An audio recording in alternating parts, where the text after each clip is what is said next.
नमस्कार, नियमित कार्यक्रम 6 प्रश्नमा स्वागत छ। म पुष्पा शर्मा। चुनावको मिति नजिकिएसँगै अहिले उम्मेदवारहरूको प्रचारदेखि दलहरूको घोषणापत्रको व्यापक तयारी चलिरहेको छ। आगामी 5 वर्षको मुलुकको शासन सत्ताको बागडोर लिने लोकतान्त्रिक प्रतिस्पर्धामा सबै दल को भन्दा को कम भने चाहिँ सम्पूर्ण शक्ति लगाइरहेका छन्। नेपाली कांग्रेस पनि यति बेला संविधानको रक्षा, आर्थिक विकास र समृद्धिको मुद्दालाई प्राथमिकतामा राख्दै घोषणापत्रलाई अन्तिम रूप दिने चरणमा छ भने अन्य दल पनि जनताको मन जित्ने गरी घोषणापत्रलाई आकर्षक बनाउन लागि परेका छन्। वर्तमान सत्ताको नेतृत्व गरिरहेको कांग्रेसले निर्वाचनको माहौल आफ्नो पक्षमा पार्न 110 सदस्यीय केन्द्रीय परिचालन समिति गठन गर्दै प्राविधिक तयारी बलियो बनाएको हो। तर पनि कांग्रेसभित्र यति बेला टिकट वितरणमा देखिएको असन्तुष्टिले उम्मेदवारदेखि नेतृत्वसम्मको टाउको दुखाइ नै बनेको छ। गठबन्धन सरकारले गठबन्धन गरेकैले सबै निर्वाचन क्षेत्रमा उम्मेदवार बनाउन नपाएको कांग्रेसका बाँकी उम्मेदवारीदेखि अन्य दलभित्रको असन्तुष्टिले थप चुनौती दिइरहेको प्रश्न देखिन्छ। अहिले सत्तामा देखिएको यो समस्या विकराल बन्न सक्ने सम्भावना नकार्न सकिँदैन।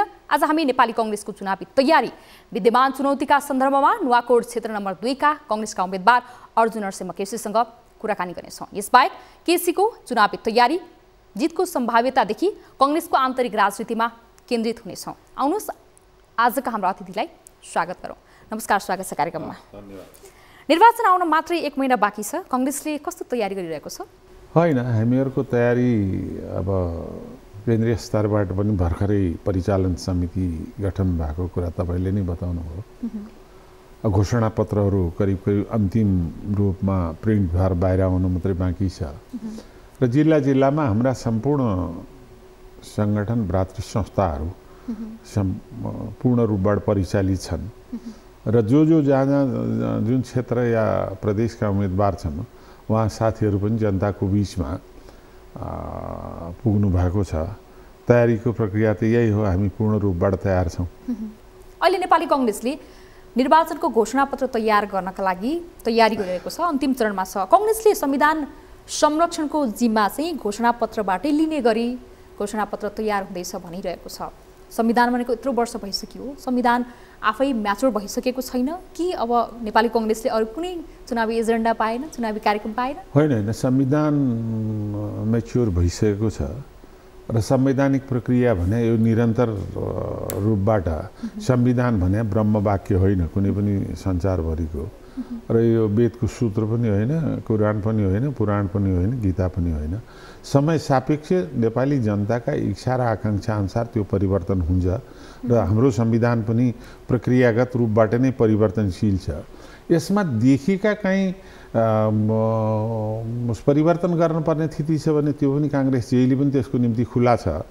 होइन भने अहिले जो संविधानमाथि चाहिँ बीचमा चुनौती देखियो, त्यही चुनौतीकै कारणले यो गठबन्धन निर्माण भएको हो।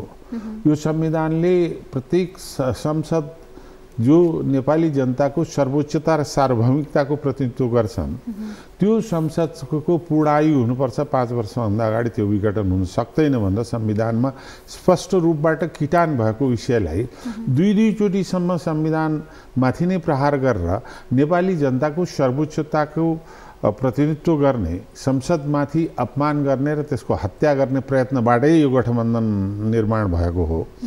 र अहिले पनि हामी यो संविधानको रक्षा, नेपाली जनताको सर्वोच्चताको सुरक्षा, राष्ट्रियतालाई नै केन्द्रबिन्दु बनाएर नेपाली जनताको आर्थिक विकास र समुन्नति हाम्रो सबभन्दा मूल लक्ष्य र उद्देश्य हो।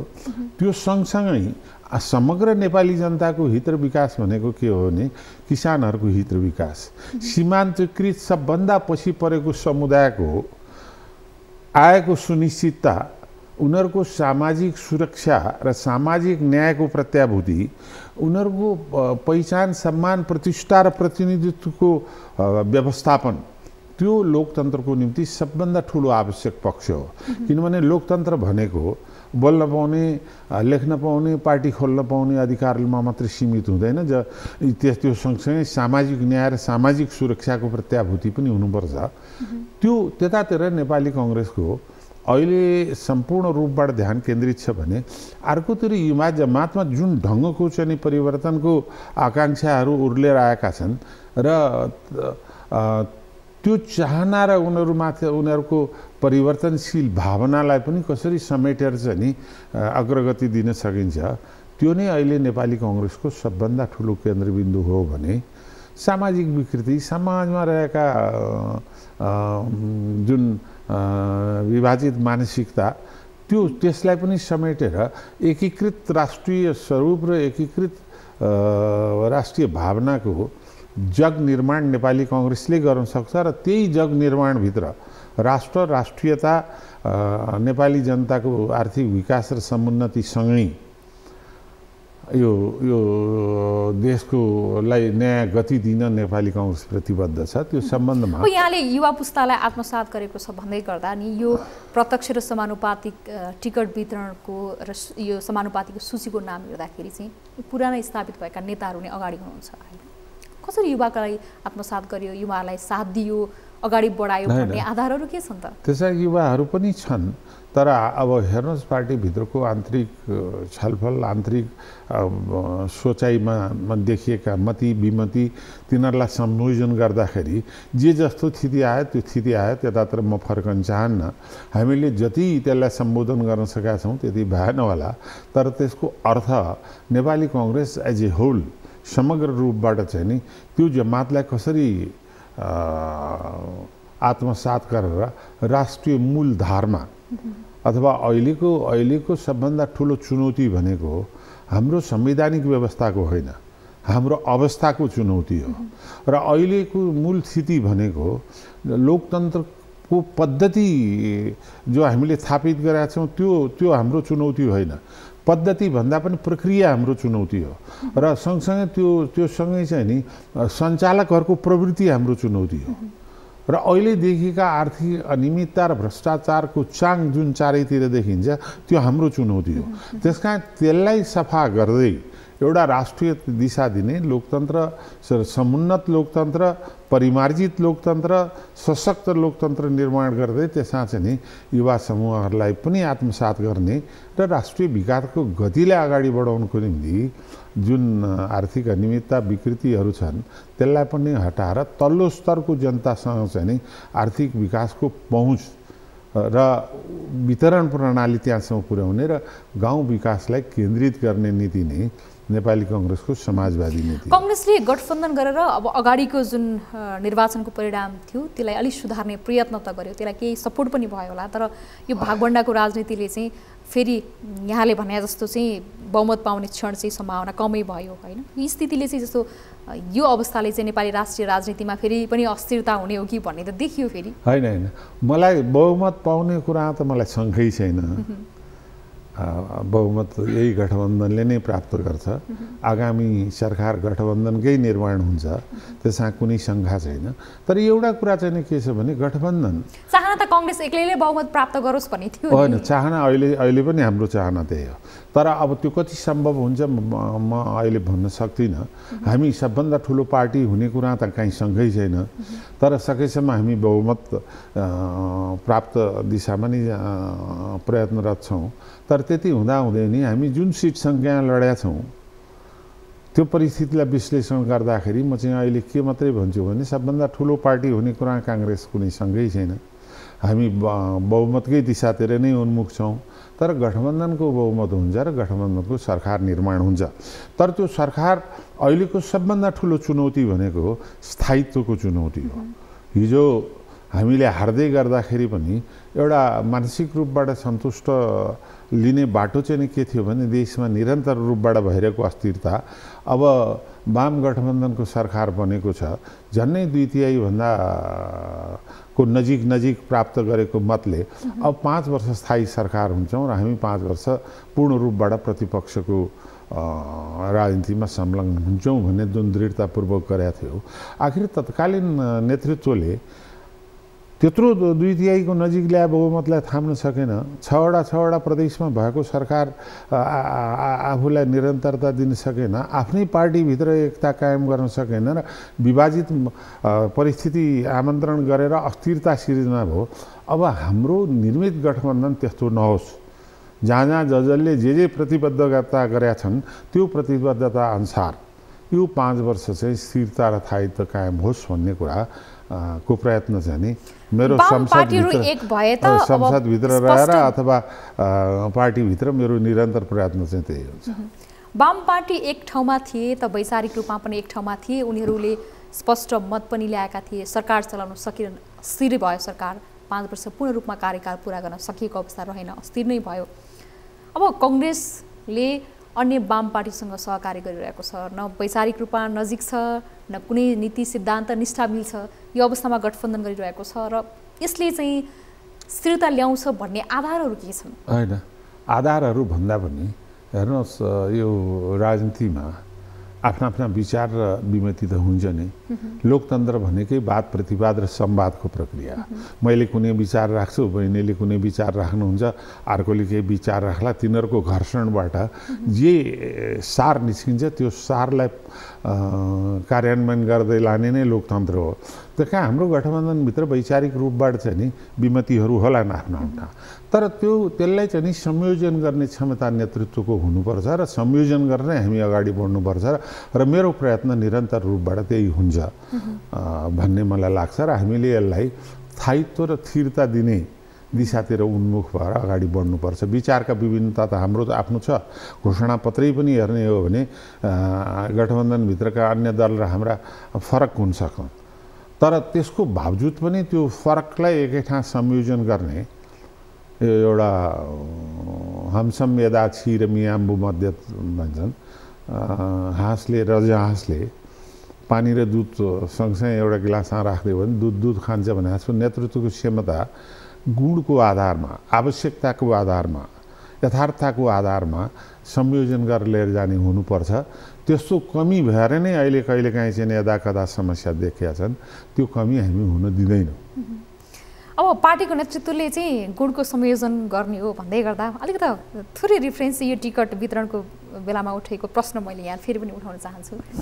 पार्टीले टिकट वितरण गर्दाखेरि चाहिँ न्यायसू तरिकाले टिकट वितरण गरेन भन्ने एउटा प्रश्न उठिरहेको थियो। त्यो बेला आफ्नो पक्षलाई टिकट दियो, पार्टीमा लामो समय योगदान पुर्याएका प्रभावशाली नेताहरू चाहिँ पार्टीबाट अथवा टिकटबाट वञ्चित हुनु पर्यो, हैन, टिकट वितरणमा वञ्चित हुनु पर्यो भन्ने कुरा राम्रैसँग उठ्यो, आलोचना पनि भयो, राम्रै व्यापक आलोचना भयो। यो चाहिँ यो गठबन्धनले गर्दा यो खालको चर्चा भयो, असर भयो, अथवा एउटा पार्टीलाई आलोचनात्मक चेत भएका व्यक्तिहरूलाई चाहिँ पाखा लाउने नीतिले चाहिँ यस्तो भयो?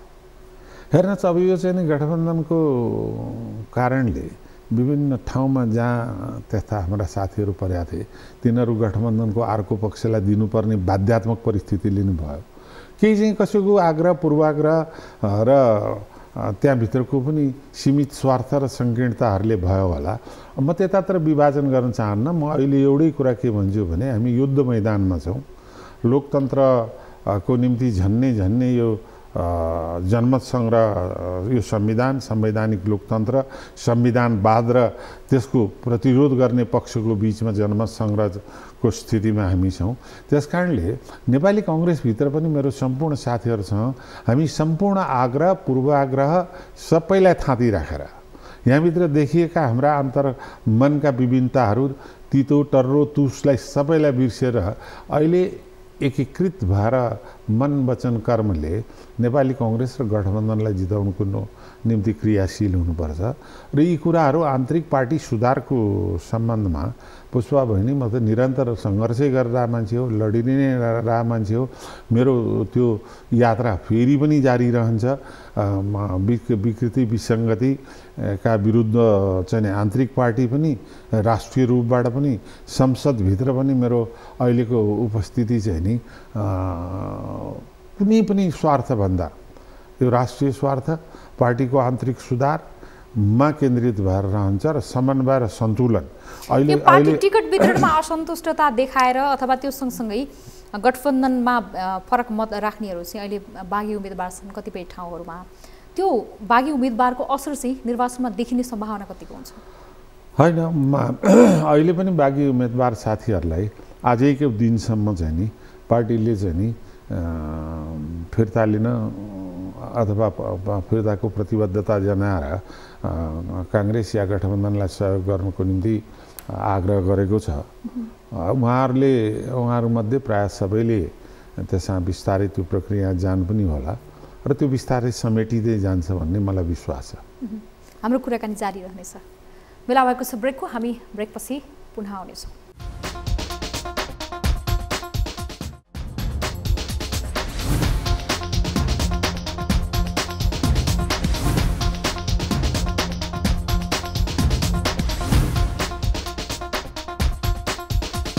ब्रेकपछि पुनः स्वागत छ। आज हामीसँग हुनुहुन्छ नेपाली कांग्रेसका नेता तथा नुवाकोट क्षेत्र नम्बर 2 का उम्मेदवार अर्जुन नरसिंह केसी। पुनः स्वागत छ यहाँलाई कार्यक्रममा। अब पार्टीमा स्थापित भएका नेताहरू अब निर्वाचन यस अगाडि चाहिँ निर्वाचनमा पराजय भएका नेताहरू चाहिँ समानुपातिकका सूचीमा देखिन्छन् हैन। यहाँको नाम पनि सुरुमा समानुपातिक तर्फको सूचीमै चर्चामा थियो। यद्यपि पनि यहाँले केही असन्तुष्टता व्यक्त गर्नुभयो, म प्रत्यक्ष निर्वाचन लड्छु भन्नुभयो सोही क्षेत्रबाट हैन। त्यति निर्वाचन लड्ने चाहना प्रत्यक्ष रूपमा यहाँको चाहना किन बढ्यो? त्यति सहज छ? अहिले गठबन्धनले गर्दा निर्वाचन लड्न सहज बनायो? गठबन्धनको कारणले मात्रै होइन बसुवादी। एउटा कुरा त के छ भन्दा मलाई हो समानुपातिक अप्सन्सका कुरा मका नआएका होइनन्। मैले त्यसलाई असन्तुष्टि मात्रै होइन, म समानुपातिकमा बस्दिनँ नै भने।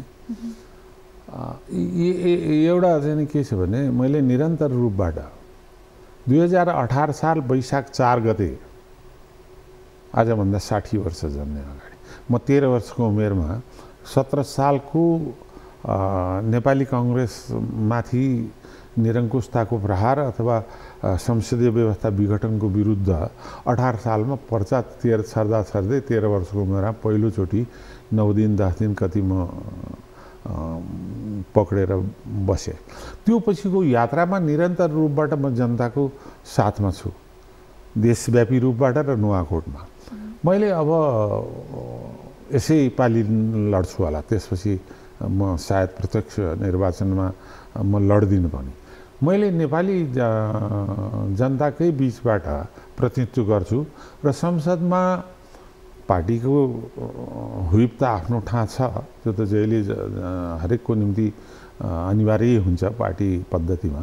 होइन भने म विवेकको कुरा बोल्नको निम्ति कहीँ कुनै किसिमको नियन्त्रण नहोस् र यो राष्ट्रकै परिस्थितिमा नै अहिले जुन किसिमको अन्तर्राष्ट्रिय परिवेश चाहिँ नि हिजो युरोप र रुस र अमेरिकाको तीव्र ध्रुवीकरण र द्वन्द्वमा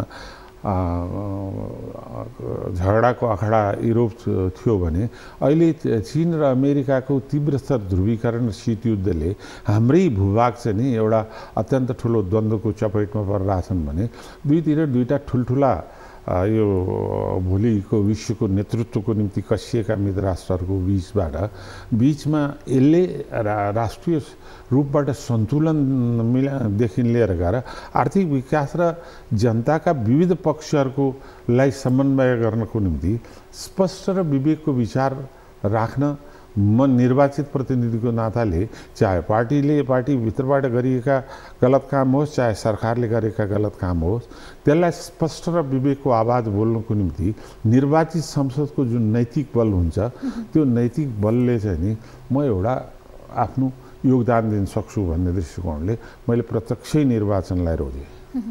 अब कतिको सहजता छ यहाँको उम्मेदवार उहाँको क्षेत्रमा एमालेको उम्मेदवार हुनुहुन्छ, राप्रपाको उम्मेदवार हुनुहुन्छ, अहिले त स्वतन्त्रका नाममा रहेका उम्मेदवार पनि हुनुहुन्छ हैन। अब त्यति सहजता पनि देखिँदैन।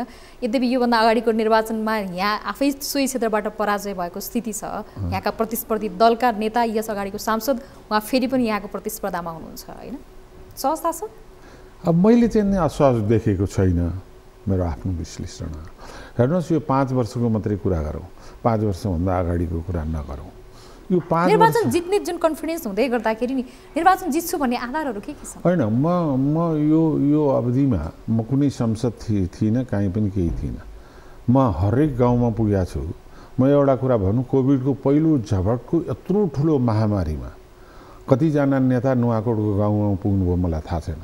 मेरो उमेर र स्वास्थ्यको कारणले मलाई अत्यन्त ठुलो दबाब थियो परिवारबाट जानुहुन्न भनेर। तर म नुवाकोटको 12 गाउँपालिका पुगेको छु र नुवाकोटको झन्डै जति वडा छन् त्यसमा 50 भन्दा बढ्ता वडाहरूमा पुगेको छु र त्यहाँ सम्पूर्ण रूपबाट जे कोभिडको पहिलो चरणमा अक्सिजन कन्सन्ट्रेटरदेखि लिएर गएर अक्सोमिटरदेखि लिएर गएर मास्कदेखि सेनिटाइजर्सदेखि जे छ त्यो मैले आफैले प्रत्यक्ष रूपबाट पुर्याउने काम गरेको छु भने धेरै ठाउँमा एम्बुलेन्सहरू पुगेको छ।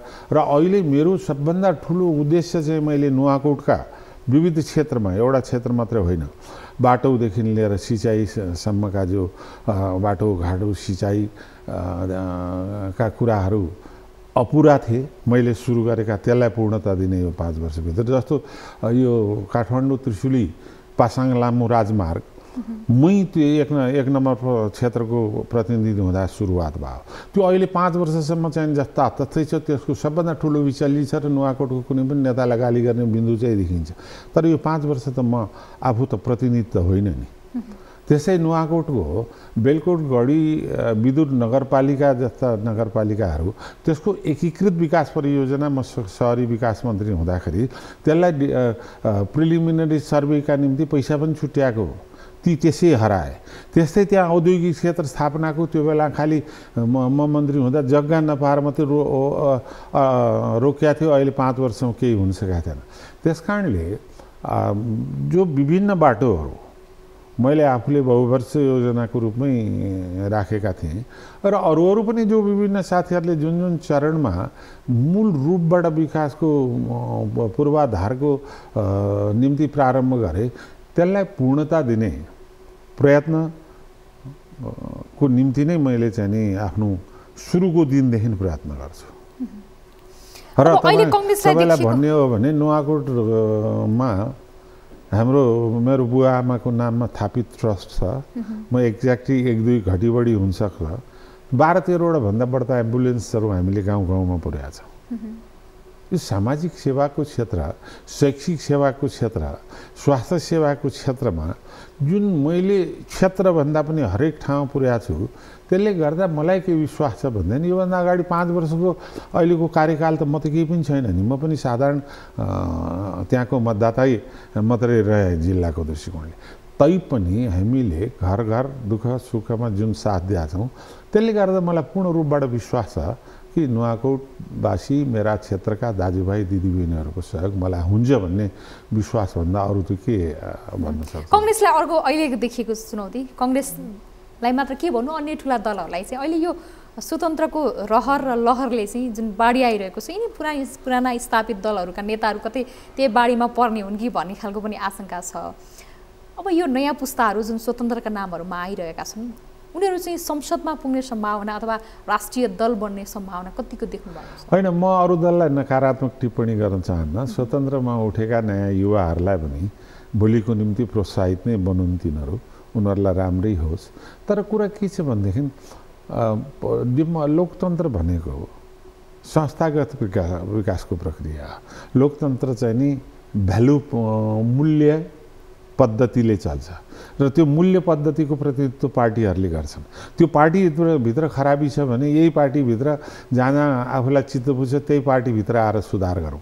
तर स्वतन्त्रले पार्टी लोकतान्त्रिक पद्धति जुन संसदीय पद्धति छ उसले सुधार गर्छु भनेर पनि जति मेरो पार्टीभित्र यसलाई सुधार गर्छु भनेर पार्टीभित्रै एउटा ठुलो पार्टीभित्र आन्दोलित भएर गर्न सक्छु स्वार्थविहीन भएर, त्यति स्वतन्त्रले संसदमा पुगे पनि कति गर्न सक्छन् त्यो गर्नै सक्दैनन् म भन्दिनँ। तर त्यो पर्याप्त हुँदैन। त्यसैले नयाँ युवा पिँढी, अब यो पिँढीको कुरा अहिले 97 वर्षको महाथिर चुनाव लड्दैछन्। अहिले 97 वर्ष भयो चुनाव लड्दैछन्। त्यस कारण यो उमेरको कुरा पनि उसको योग्यता र क्षमतामा निर्भर गर्ने कुरा। कहिलेकाहीँ गाउँघर सुन्छु कि म बाउको पालान दियो, बाजेको पालान दियो, अब हाम्रो पाला भन्ने फेसबुक स्ट्याटस देख्छु। अनि उहाँहरूले विवेकका अन्तर्मनमा बाजेको पाला पनि दुःख सुख मद्दत गर्ने, बाउको पाला पनि त्यत्तिकै मद्दत गर्ने, आफूलाई नि पर्यो भने कहाँ भन्न जाने भन्दाखेरि ल फलान दाइ कहाँ जाउँ भनेर भन्ने मान्छे कतिजना हुनुहुन्छ उहाँहरूको? त्यसलाई पनि एक मनले सोच्यो भने हुन्छ। त्यस कारणले यो उमेर म नयाँ युवाहरूलाई नै प्रोत्साहन दिने पक्षमा छु। अब अवस्था यो बेला भनेको दलहरूले जनताको अवस्था परिवर्तनको लागि क्रान्तिकारी अभियान चलाउने अवस्था बनिसकेको छ। तर अझै पनि दलहरू तिनै पुराना व्यवस्था जाने हुन् कि स्थापित भइसकेको व्यवस्थामा प्रश्न उठाइरहेका छन्। साँच्ची नै नेपाली जनताको अवस्था परिवर्तन हुने अवस्था चाहिँ कहिले आउँछ? होइन, अवस्था परिवर्तनकै निम्ति हरेक निर्वाचनले तदनुरूप योग्यता, क्षमता र त्यसको पूर्व इतिहास र वर्तमान अवस्था र भोलि उनले दिन सक्ने योग्यताकै आधारमा जनताले फैसला गर्ने कुरा हो। हेर्नुहोस्, कुनै पनि व्यवस्था चाहिँ नि निर्विकल्प हुँदैन। त्यस कारणले हरेक व्यवस्था र संविधानमाथि प्रश्न उठ्नु र त्यसलाई सुधारको निम्ति आवाज उठ्नुलाई अस्वाभाविक रूपले लिनुहुन्न। तर त्यसलाई कति स्वाभाविक रूपले परिवर्तनलाई गतिशील बनाउँदै जान सकिन्छ, त्यो चाहिँ नि राष्ट्रिय आवश्यकता अनुसार गरिनुपर्छ, गरिने र प्रक्रियागत रूपले अगाडि बढ्ने पक्ष हो। नुवाकोट क्षेत्र नम्बर 2 का लागि अर्जुन नरसिंह केसीले के चुनावी एजेन्डा लिएर जान्छ भन्ने मुख्यतया प्रश्न हुन्छ। अब चुनावी एजेन्डा भने त राष्ट्रिय रूपबाट पार्टीले जे लियो त्यही हो। अब दोस्रो, नुवाकोटकै सम्बन्धमा चाहिँ नि नुवाकोटमा अहिलेसम्म प्रारम्भ भएका बाटोघाटो, मैले एउटा पासाङ लामु मार्गै कुरा गरेँ, त्यसको दुर्दशा मलाई थाहा छ। त्यो बाटो अहिले पनि हिँड्न नसक्ने स्थिति यहाँ छ। त्यो प्रारम्भ भयो मै त्यो क्षेत्रकै संसद रहँदाखेरि। पछि त्यो कुनै पनि क्षेत्रको संसद त म रहेन। अहिलेसम्म जो विचलित छ त्यो लगायत विभिन्न बाटोघाटोहरू जुन छन् र नुवाकोट चाहिँ नि के छ भने हेर्नुहोस्, अहिले विदुर नगरपालिका चाहिँ नि यो देशभरिकै पहाडी नगरपालिकामध्ये एउटा सक्षम, सशक्त र जीवन्त केन्द्रको रूपमा विकसित हुनसक्छ। किनभने त्यो मध्य पहाडी राजमार्ग पूर्वको वलाङचुङ गलादेखि पश्चिमको झुलाघाटसम्मको जाने बाटोको त्यही विदुर नगरपालिकै भएर जान्छ भने त्यहाँ ठुल्ठुला विद्युत प्रोजेक्टहरू अहिले पनि चलिरहेछन् र त्यसपछि अरू थपिन सक्ने स्थिति छ। त्यसलाई चाहिँ नि 13 बेलकोटगढी नगरपालिकालाई एकीकृत विकास परियोजनाको रूपबाट मैले जो प्रारम्भ गरेका थिएँ त्यसको सुरुको दिनदेखि संसद पछिको दिनदेखि मेरो खोजी चाहिँ त्यही हुन्छ। त्यसलाई एकीकृत विकास परियोजनाको रूपमा विकसित गर्ने, त्यहाँ औद्योगिक क्षेत्रको स्थापना गर्ने। यहाँको महत्त्वपूर्ण समय र संवादको लागि धेरै धन्यवाद। हस्, धन्यवाद। आजको 6 प्रश्नमा हामीले नेपाली कांग्रेसको चुनावी तयारी लगायतका नुवाकोट क्षेत्र नम्बर 2 बाट प्रतिनिधि सभाको उम्मेदवार बन्नुभएका अर्जुन नरसिंह केसीसँग उहाँको चुनावी तयारी र एजेन्डाका विषयमा केन्द्रित रहेर कुराकानी गर्यौं। आजको 6 प्रश्नको समय यति नै। आज्ञा पाऊँ। नमस्ते।